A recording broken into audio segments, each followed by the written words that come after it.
I just had another small collection come out, and the release reading actually is until December 4th, which means that today's a very special night because you can get it before it officially comes out. So it's very exciting. So I'm going to read a bit from each of the three collections up here, and then I'm going to read some newer poems. So first of all, I'm going to read art from Choke in the first collection. The first one's called Dear Gender. Leave me here.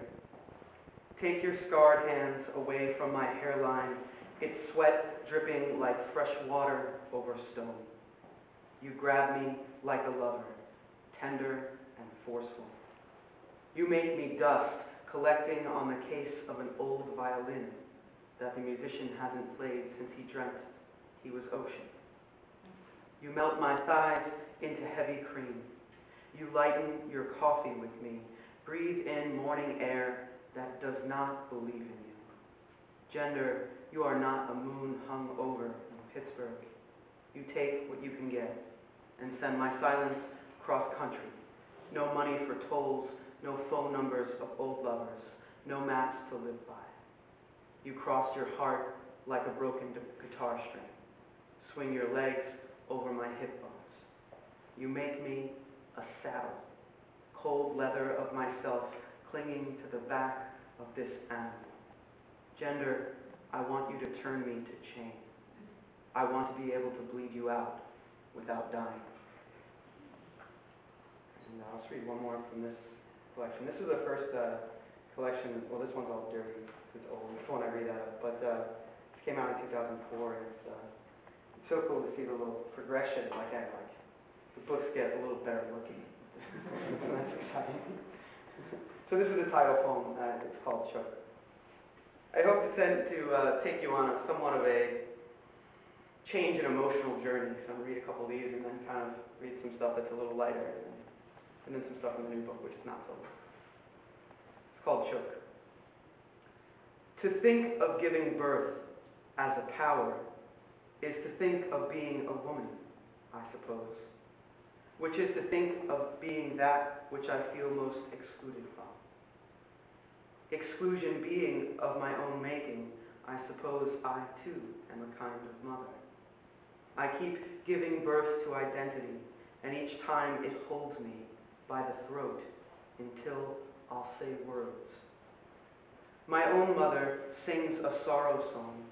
I can see her folding laundry in the basement below one dangling light dimmed by cobwebs and mildew.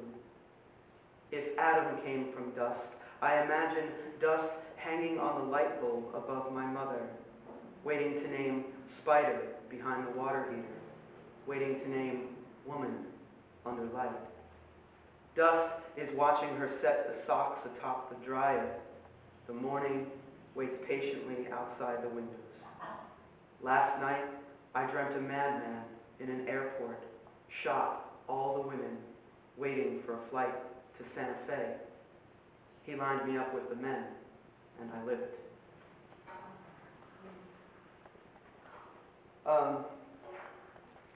So I'm going to change it, like a DJ. I'm going to change the tune a little bit. As you can probably already tell, I write a lot about gender, how gender works, how it works for me, how it works in the world. And sometimes that's scary and strange, and sometimes it's funny. So I'm going to read a couple of those funny ones. On the occasion of being mistaken for a boy by the umpire in the Little League Conference Championship. I had learned quickly how to spit through the jail-like bars of the catcher's mask, so looking back, I can't say as I blame the umpire, who after seeing me spit and punch my glove, could only draw one conclusion. You got your cup on, right, son? And almost everyone hears him, and I want my father to stand up like he does and yell, "What the hell are you looking at, bub?" or "Bad call, Blue." But instead there's a hush, and I forget the signs for fastballs, curveballs, and screwballs, and all I can think about is no balls, no little 10-year-old balls to match my spit and mid-punching. My mother pretends to clean up orange peels, and the boys yell for the infield, "It's a girl! We got a girl as catcher!" He doesn't know what to say, so follows up his alrighty with a quick play ball. But I can't squat now. I think everyone is looking at my no balls. They're all watching the girl with no balls. I'm watching her too. She knows better than to cry, so spits again.